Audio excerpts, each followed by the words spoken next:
मैं हूं अंकित अवस्थी। साथियों, आपको कुछ तस्वीरें ध्यान होंगी जिसमें प्रधानमंत्री मोदी पुतिन के साथ और शी जिनपिंग के साथ में दिखाई दिए थे।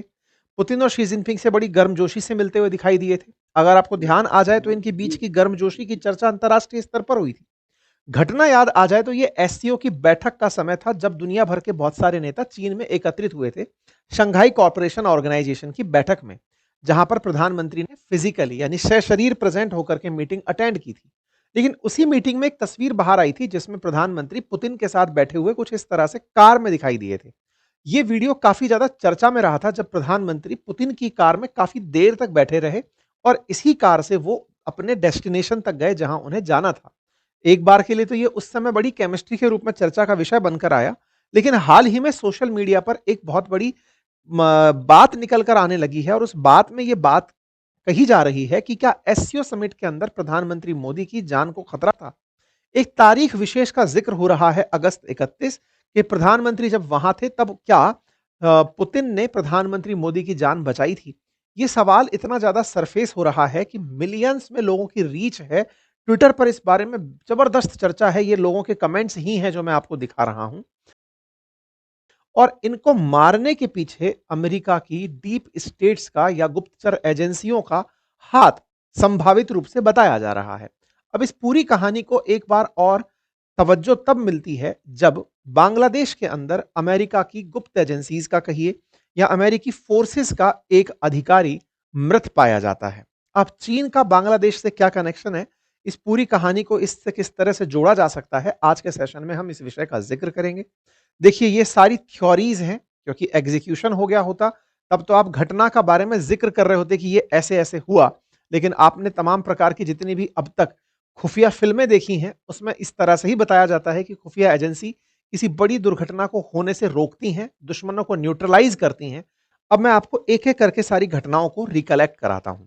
आपको ध्यान होगा शंघाई कॉरपोरेशन ऑर्गेनाइजेशन की समिट 2025 थी, जिसको अटेंड करने के लिए प्रधानमंत्री नरेंद्र मोदी जाने वाले थे। अगर तारीखों पर नजर डालें तो इनकी यह यात्रा 29 अगस्त से लेकर के 1 सितंबर के बीच में होने वाली थी। लेकिन इस यात्रा के लिए प्रधानमंत्री पहले जापान जाने वाले थे और जापान के बाद में फिर शंघाई आने वाले थे, यानी सॉरी चाइना आने वाले थे। यहां पर आप ट्वीट्स देख सकते हैं किस तरह से पहले शंघाई कॉरपोरेशन ऑर्गेनाइजेशन के लिए प्रधानमंत्री जापान और जापान के बाद चाइना में लैंड होते हैं। चाइना में जब आप लैंड होते हैं, ये उस समय की तस्वीरें हैं। आपका वार्म वेलकम होता है, रेड कारपेट पर वेलकम होता है। और जब आप फंक्शन में पहुंचते हैं तो वहां पहुंच करके आपकी शी जिनपिंग से मुलाकात होती है। लेकिन इसी मुलाकात के साथ एक और तस्वीर वायरल होती है जिसमें आप पुतिन के साथ दिखाई देते हैं और आप दोनों के बीच की केमिस्ट्री और इसी बीच में शहबाज शरीफ को इग्नोर करते हुए आगे बढ़ जाना और शी जिनपिंग के साथ तीनों का इस तरह से गर्मजोशी से मिलना लोगों के बीच काफी चर्चा का विषय बनता है। और चर्चा निकलती है कि क्या भारत रूस और चाइना के साथ मिलकर के आरआईसी जो संगठन है उसको मजबूती दे रहा है। ये वो दौर था जिस समय पर अमेरिका इस मीटिंग से जबरदस्त रूप से चिढ़ा हुआ था। आप और हमने इस विषय पर काफी चर्चा की थी और उस दौरान ट्रंप ने खूब सारे ट्वीट्स किए थे। इन तीनों की मीटिंग की काफी ज्यादा उसने अपने लहजे में टिप्पणी की थी, जल भुन करके जिसको कहते हैं ना। हमने इसका काफी गहरा एनालिसिस किया था। आप उस दौर के हमारे सेशंस को देख सकते हैं, पिछले 1 महीने पहले के ही सेशंस हैं। खैर, फिलहाल के लिए जब ये मीटिंग संपन्न हुई, इसी मीटिंग के समय पर हमने इस पूरे पर काफी अच्छी सारी कवरेज भी की है। आप चाहें तो उसे देख सकते हैं। हमने एक सेशन इसी एक सेशन में एक जानकारी और साझा की थी जब प्रधानमंत्री मोदी पुतिन के साथ उनकी कार में बैठे हुए थे। ये तस्वीर काफी वायरल हुई थी। कहा गया था कि दोनों के बीच में गजब केमिस्ट्री है।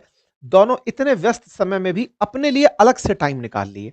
लेकिन अब आप एक बार फिर से तस्वीरों को देखिए। आप दोनों यहां पर बैठे हुए हैं। मैं पीछे से फिर लेकर चलता हूं। आप दोनों को एक साथ चलते हुए अगर देखें तो जब ये दोनों चल रहे हैं, इनके पीछे ट्रांसलेटर पैरेलली चलता चला जा रहा है। अर्थात ट्रांसलेटर पूरे टाइम पर इन दोनों की मदद कर रहा है कि ये दोनों आपस में क्या बात कर रहे हैं। लेकिन इसी बीच में प्रधानमंत्री मोदी और पुतिन एक दूसरे के साथ बैठते हैं और आधा घंटे तक बैठे रहते हैं और ये मीटिंग बड़ी अनप्लान्ड बताई जाती है। और इस अनप्लान्ड मीटिंग का इस कैमरा पर्सन ने या फिर न्यूज मेकर ने, एंकर ने इस तरह से प्रेजेंटेशन दिया कि प्रधानमंत्री मोदी आते हैं और आकर के वो पुतिन की कार में बैठने के लिए चले जाते हैं। ये मैं वीडियो आपको चला के दिखाता हूं।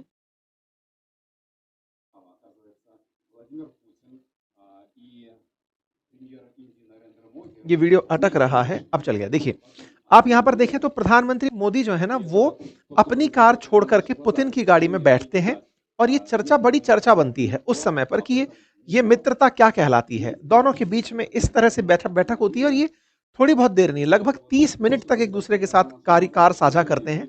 अनप्लान्ड था इस तरह से बैठना, बातचीत करना, दोनों बैठ लेते हैं, कोई बात नहीं। इस पर मीडिया में खबरें आती हैं कि पुतिन ने उनको, अपने प्रिय मित्र को अपने साथ बिठाया, लेकिन इसकी पीछे की कहानी किसी को पता नहीं चली। ये समय अगर आप ऑब्जर्व करें तो ये टाइमिंग एससीओ की बैठक का है। सितंबर 1 की कहानी को अखबारों ने देखा। असल में ये 31 अगस्त की रात थी जिस दिन ये दोनों आपस में साथ बैठे थे। प्रधानमंत्री ने इस तस्वीर को भी पोस्ट करते हुए जानकारी साझा की थी कि पुतिन के साथ में हमने साथ में यात्रा करी और उस वेन्यू तक जहां पर मीटिंग होनी थी हम दोनों साथ में बैठ करके गए। ये तस्वीरें प्रधानमंत्री ने सब अपने सोशल मीडिया प्लेटफॉर्म्स पर शेयर की। काफी अच्छी केमिस्ट्री के रूप में शुरुआत में ये सब बातें देखी गई। प्रधानमंत्री लौट कर आते हैं, बाकायदा वापस आने की तस्वीरें वापस आती हैं, भारत में इनका वार्म वेलकम होता है। लेकिन इसी बीच में प्रधानमंत्री भारत के किसी एक कार्यक्रम में शरीक होने जाते हैं। प्रधानमंत्री जिस तरह काफी सारे प्रोग्राम्स में जाते हैं, इसी तरह से एक कार्यक्रम भारत में सेमिकॉन इंडिया के नाम से आयोजित होता है।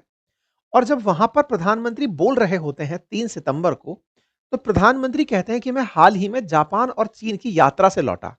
जैसे ही वो ये बात बोलते हैं, तालियां बजने लगती हैं। तालियां बजती हैं तो प्रधानमंत्री रोक करके उन लोगों से पूछते हैं, ये खुशी इस बात की कि मैं गया था, इस बात की खुशी, या मैं वापस आ गया, इस बात की खुशी। जैसे ही प्रधानमंत्री ने ये बोला, पूरे सारी तरफ जो बैठे हुए लोग हैं वो तालियां बजाने लगते हैं।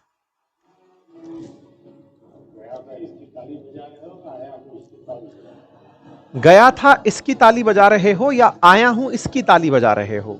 असल में प्रधानमंत्री का जो ये वक्तव्य था, ये उस समय मीडिया में चर्चा का विषय बना। प्रधानमंत्री बहुत से देशों की यात्रा पर जाते हैं, आकर के इस तरह की बातें कभी नहीं कहते हैं। किसी देश से लौटकर आने पर उनकी ये सामान्य प्रतिक्रिया नहीं है।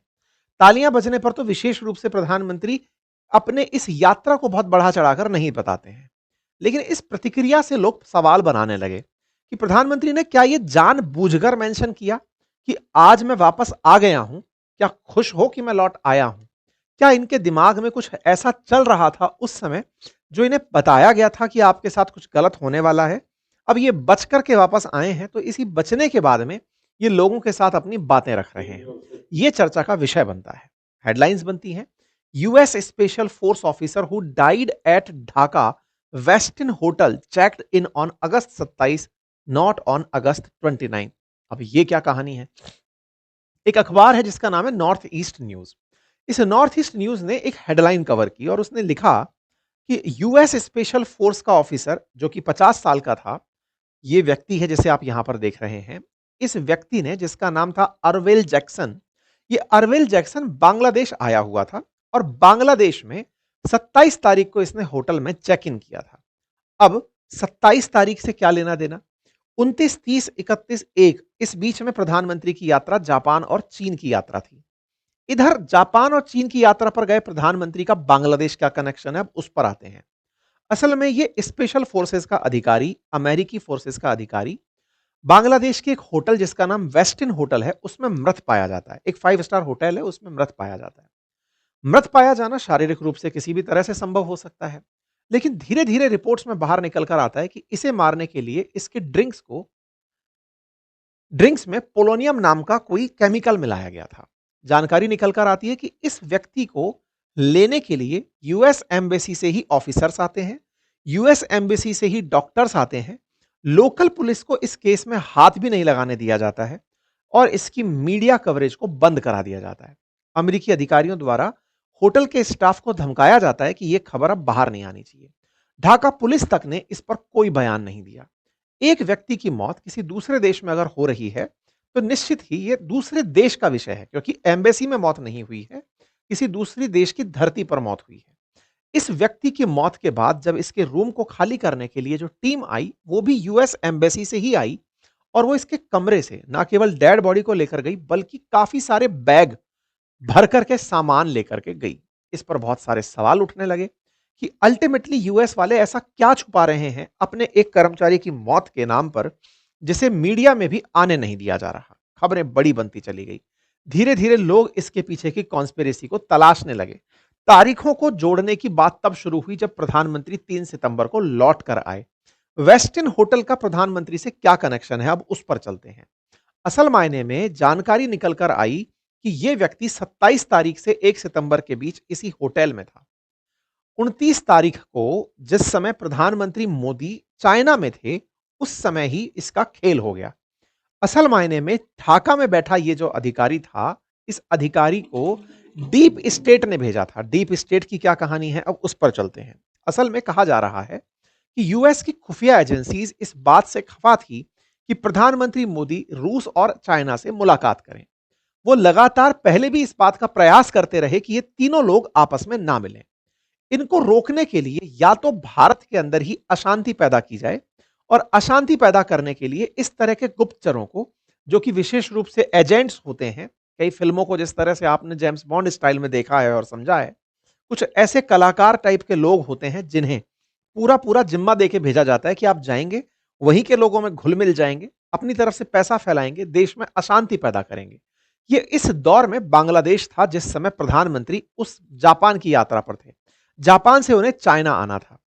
पहला टास्क तो इस व्यक्ति को दिया गया था कि देश के अंदर अस्थिरता फैलाए, और जिस समय ये चाइना जा सकता था या फिर इसके इंस्ट्रक्शंस पर किसी को प्रधानमंत्री मोदी के ऊपर निशाना लगाना था, वो भी इसी व्यक्ति के आदेशों की पालना में संभव था। ये खबरें कॉन्स्पिरेसी के रूप में सोशल मीडिया पर चलना शुरू होती हैं।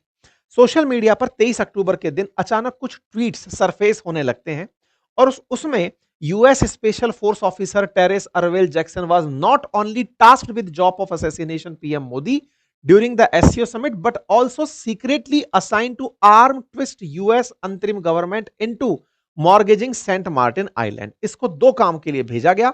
सेंट मार्टिन आइलैंड के लिए यूनुस गवर्नमेंट को धमकाना है, और दूसरा बांग्लादेश में बैठ करके भारत के अंदर अशांति फैलानी है, उसके लिए फंड पहुंचाने हैं।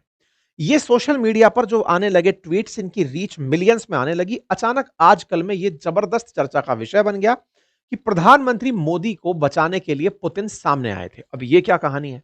असल में हुआ ये, अगर आपने तारीखों को मैच किया और इसका मरना मैच किया, तो बताया जा रहा है कि ये जो तस्वीर निकल कर आई थी जिसमें ये दोनों लोग साथ बैठे थे, इसके पीछे की कहानी क्या थी कि पुतिन की जो सुरक्षा एजेंसीज हैं, इंटेलिजेंस जो विभाग है, उसने प्रधानमंत्री मोदी को यह टिप दी थी।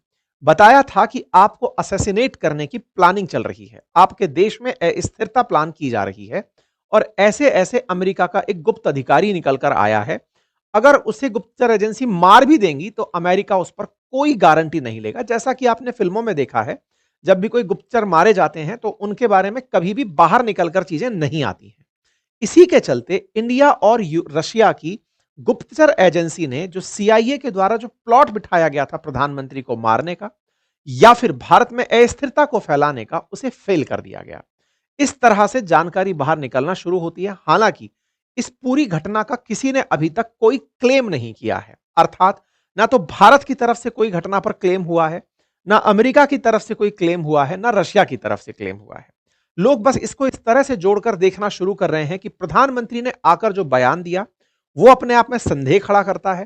प्रधानमंत्री की यात्रा के दौरान ही एक व्यक्ति का, जो कि अमेरिका का खुफिया विभाग से जुड़ा हुआ अधिकारी था, सैन्य विभाग से जुड़ा अधिकारी था, उसका मृत पाया जाना, ना केवल मृत पाया जाना बल्कि अमेरिका का कोई बयान ना आना। अक्सर अमेरिका ऐसे समय पर बहुत ज्यादा आग बबूला हो जाता है, हर एक आदमी के लिए वो बहुत बवाल काटता है, लेकिन इस पर कोई बयान ना आना, ये कहीं ना कहीं भारत को बहुत सारी चिंताओं में डालता हुआ दिखता है। वैसे समय पर जब भारत तेजी से बढ़ती इकोनॉमी हो और लगातार भारत अमेरिका के बीच में ट्रेड डील्स को लेकर के अनबन चल रही हो, रशिया चाइना से भारत की करीबी उस दौर में बढ़ रही थी, यह संभवतः सीआईए को बर्दाश्त नहीं था।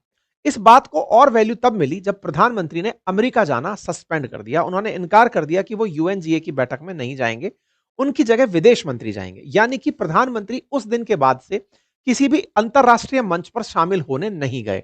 आप चाहे 23 से 29 सितंबर की बैठक की बात देख लें, या फिर गाजा में हुई शर्म अल शेख की बैठक देख लें, जहां पर सीआईए द्वारा, मतलब ट्रंप की बैठक को आयोजित किया जा रहा था, या यूएनजीए में जहां सीआईए पूरी तरह से सक्रिय था, और तो और अभी आसियान की बैठक में भी प्रधानमंत्री ने वर्चुअली कनेक्ट करने की बात की है, क्योंकि यहां पर भी ट्रंप आ रहे हैं, यानी कि सीआईए पूरी तरह से अपने हाथ में नियंत्रण रखेगी। आप में से बहुत सारे लोग इस पूरी कहानी के एक और पक्ष की तरफ भी विचार कर रहे होंगे और वो ये है कि प्रधानमंत्री मोदी ट्रंप से नहीं मिलना चाहते। संभवतः ये भी तो एक कारण हो सकता है। ऐसा मैं क्यों बोल रहा हूं? क्योंकि इस समय पर कांग्रेस के द्वारा एक शब्द फैलाया जा रहा है और वो ये कि मोदी के मन की बात बच के रहना रे बाबा, यानी कि प्रधानमंत्री मोदी ट्रंप से बच के भाग रहे हैं। ऐसे समय पर ट्रंप से बचकर भाग रहे हैं जब ट्रंप प्रधानमंत्री के खिलाफ कुछ भी बोल दे रहे हैं। हालांकि प्रधानमंत्री मोदी के साथ इन्होंने दिवाली पर टेलीफोनिक वार्ता की, प्रधानमंत्री ने इसे एक्नॉलेज भी किया, लेकिन अंतरराष्ट्रीय मंच पर वो कहीं भी ट्रंप के साथ साझा नहीं हो रहे हैं। इसके पीछे अब ये जो कॉन्स्पिरेसी थ्योरी है, ये बहुत तेजी से सरफेस हो रही है। इस बात को हाल ही में पीयूष गोयल जी के एक बयान से और देखा गया, जिसमें पीयूष गोयल जी ने एक बात कहते हुए कहा कि हमसे ट्रेड डील बंदूक की नोक पर नहीं करवा सकते।